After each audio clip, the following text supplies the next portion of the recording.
welcome on stage, Peter.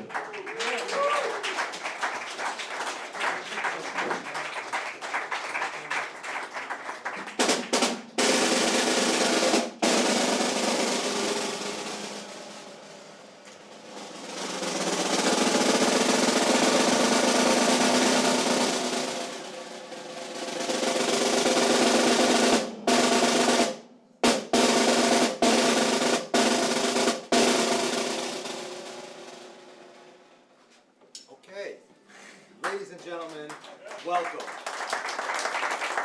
Good afternoon to everybody here in Norway. Good morning to those of you tuning in the USA, and good night to the rest of you in the other part of the hemisphere. I was asked to do a little project today with you, and I thought, well, you know, why can't it be something that a classical percussionist does that also crosses the line that jazz musicians, rock musicians, folk musicians all share. And that is the roll, the tremolo, the virvel, whatever you choose to call it. It is our long tone, okay? A snare drum, skjedde, is a very sharp sounding instrument. But when you think of the other instruments that we sometimes work with, perhaps a trumpet player who's going to play a long note, they just simply can blow a very long note. Or a string player draws the bow across the strings. Okay? For us, the long tone is actually the roll. It is that sustained sound that we use when we need to have a very long tone. Now, that doesn't mean that you just play the sticks as fast as you can. What we actually need to do in order to raise the level of what we do is to have as many different colors and shades to our tremolo, which we can use in various styles of music, or if we choose to actually add color to a particular piece or style, we can actually vary what we do in our tremolo.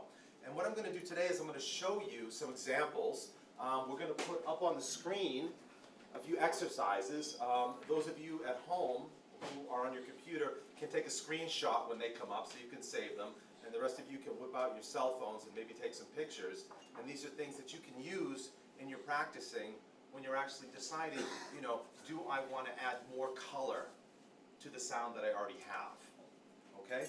But let me start off with a few little basic exercises. And this is, I'm going to use the pad here so that I can talk while I'm playing. We all have snare drum sticks. No matter what kind of a drum we're playing, we have a stick that we feel comfortable with. And one of the things we need to always consider, which we always don't, is that you have your instrument and you have your hand, and then you always think we have the stick is something between us and the drum. And what I try to think of the stick as actually an extension of my arm. And when I think of something like that, what that actually does is it gets me more in touch with the instrument. There's not something between me and the instrument, but the stick is actually part of me and an extension, as I said, of my arm. And one of my earliest teachers I had when I was at conservatory was Buster Bailey, who was noted actually in the classical world as one of the foremost snare drummers. And Buster tried to keep everything very simple, and so his concept of playing was to actually think of bouncing a ball, okay? So when you bounce the ball, when you take a basketball and you throw the ball down, you're actually using energy from the back of your arm. And once that ball is in motion, then you're just controlling the rebounds. So he would throw the stick down and then just control the rebounds after that. And if he needed to get some more energy, he would then again throw from the back of the arm. With a very relaxed wrist, okay, Buster would, as you can see. And what I sometimes will do is I'll stand away from the instrument and I'll make a good extension so I can really see that I'm throwing from back here and that the stick is really just an extension of what I'm doing. Same thing, throw and just control the rebounds.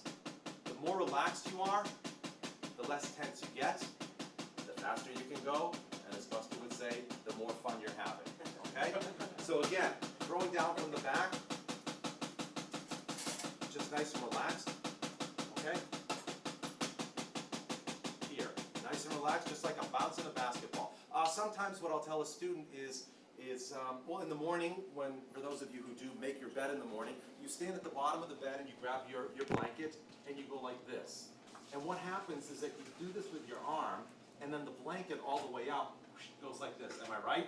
You have an action here and a reaction all the way up. And I think of the same thing here, like this. Nice and relaxed in the wrist. And all I'm doing is I'm using energy from the back of the arm here, and what's happening on the front of the arm is just a simple bounce. Now if we're going to take that into the tremolo, what we're going to need to do is we're going to start throwing what we call multiple bounces. Okay? Same thing with the left hand. And all we're doing is controlling them. Now, many people, when they do their tremolos, in slow motion, you'll see that the sticks will slowly get softer. Okay? And that will give this kind of a sound. And what I try to do is I try to make all of those multiple bounces very even. Okay? So really, in slow motion, you'll hear this. Those three. And listen. You almost hear a crescendo of the three. It's not going like that, but, okay? Can everybody hear that? How they're all trying to keep even. So that when we actually go to the drum with the three, it's not, but just taking the energy from the back of the arm, and you put them together, and you have a very even sound. Now, that's a nice open roll. I like to use that for a lot of music, maybe in a Shostakovich symphony or something where I'd like to have, say, more of a military sound. But say, for instance, I want to have a very smooth roll, something that almost sounds like white noise or like just running water, something where you don't actually hear the beats. What I then do is I start to add a little bit of tension to my fingers, okay? And if you listen, it becomes a lot more pressed. And you try to do the same with both hands. Can you put up the first exercise here? Everybody see the top here, okay? I'm going to put the metronome on. That's at 120 with 8 notes. And what I do is I'll start off with just one hand, okay? Shut this off a second. And I'll start off with one hand very, very quietly. And I'll listen. All right? And then I'll move up the dynamic level. A mirror image of the one before it.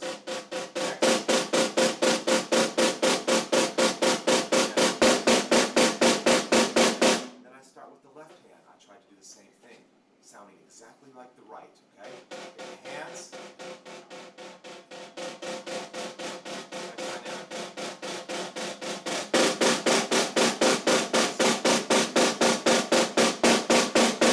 And I put them together.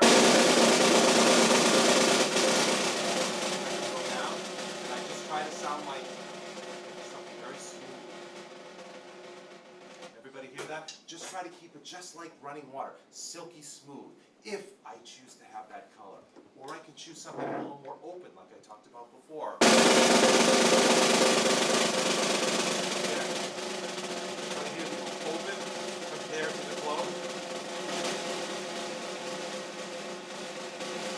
And then you can say, well, what if I want to start off really quiet with a nice closed roll, and as I crescendo, I want to open it up. I want to mix colors, okay? I want to take a few of the different things that I have, and I want to mix them.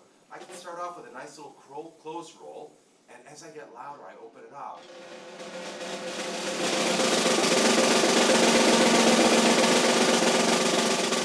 I want to keep it open, and as I get louder, close it.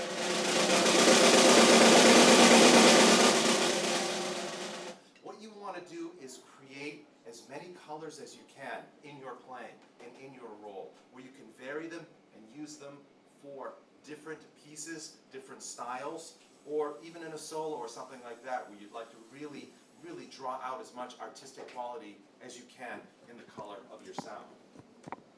If you look at the next line down, it says 5 and 7. Well, we all know a 5-stroke roll has 5 strokes, okay? But what I'm going to do is I'm going to take those and I'm going to close them up, okay? And I'll put on the metronome, and maybe I'll get it up to about, let's just say, 130.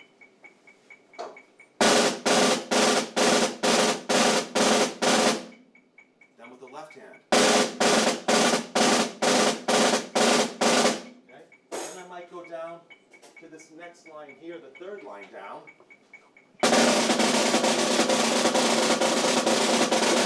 Start with the left hand.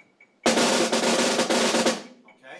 And I try to work both hands so that each hand sounds just like the other. And when we have that, then we actually have a nice smooth roll. Now some people say, yeah, but you know, Pete, I play traditional grip and I can't do the same thing.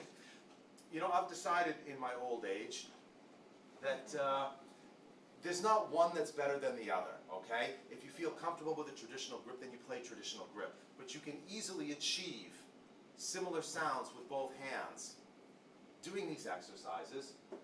And what that will do is it will give you a nice smooth tremolo, a nice long note. And then you use the different types of multiple bounces, whether it be very pressed or very open, to create the sound. Then there's also the speed to consider. I can play a closed roll here at a slower tempo, or I can choose to speed that up. And I'll do that sometimes if I'm gonna crescendo in a closed sound. I might choose to play a little bit faster when I'm playing a little bit louder, okay? To really fill in the sound so I don't get this sound. You understand? I might speed it up.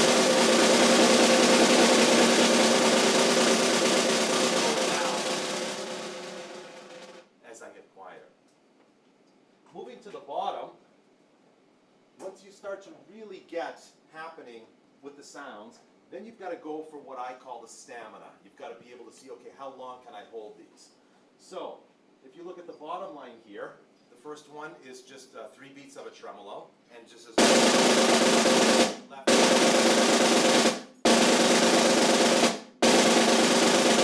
And then I might boost the metronome up, let's say to about 150.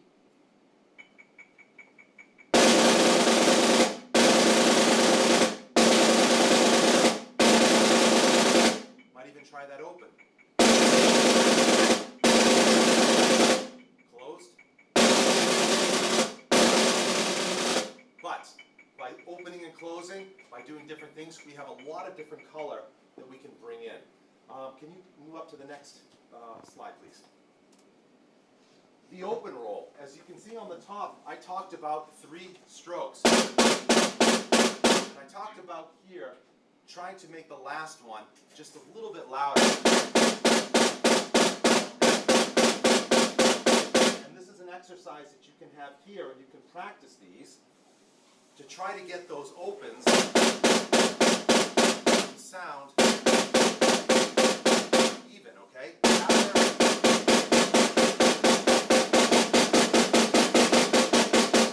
Put them together.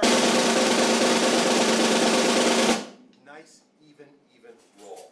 Now, I'm going to move on to the next slide, please.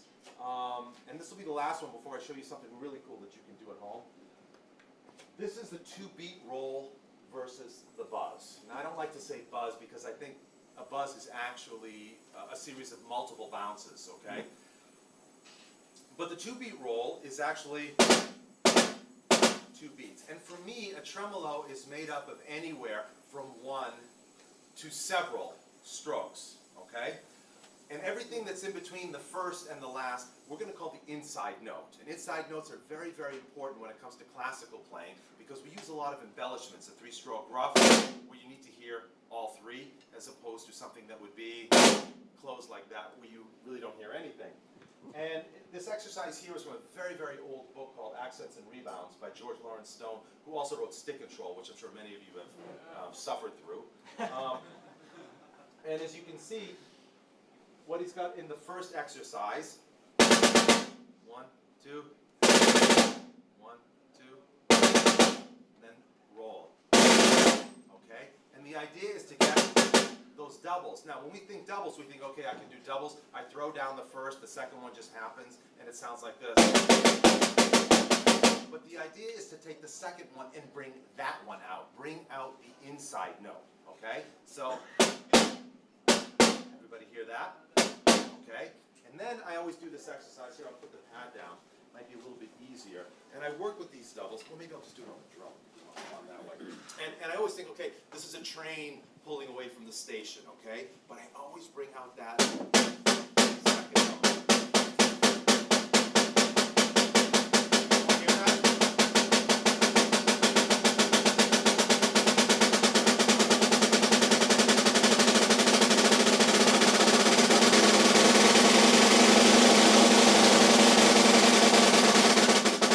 Okay, so everybody hear that second note?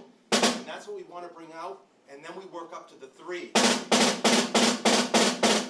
try to keep that nice open roll. Now, there's a really cool free download called Audacity, and what that does is you can record yourself, and then you can basically play it back in super slow motion where you can actually hear your tremolo, what it really sounds like if we were to put it under a microscope and see what happens. Do we have sound for that? Yes. Okay, so check it out. If everybody watches this, you'll hear I'm just playing a tremolo on a pad, then I click back, and it comes back one more time, and this time it's very, very slow so you can hear what I'm doing, and you can hear your mistakes. Go ahead.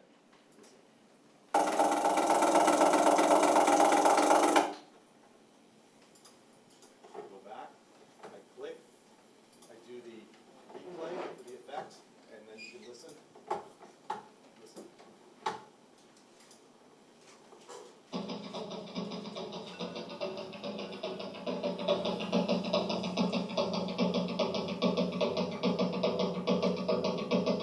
Okay, so that's a free download. Just go search Audacity, download it, record yourself, listen and say, okay, actually I was pretty proud of that playback. I could really hear 3 on each, and really what I was doing was, and I thought that was actually pretty cool, so I'm not embarrassed of that one, and if my mom is watching, anyway, I think that it'll be really, I hope you enjoyed what I had to say. I think that what we do crosses over to all forms of drumming. I mean, the tremolo is our long tone. We're very lucky, all of us in this room, especially me, and that is that I have a friend and a colleague who's come to join us from the United States, from the Pittsburgh Symphony, who's working this week and next week with the Bergen Philharmonic Orchestra.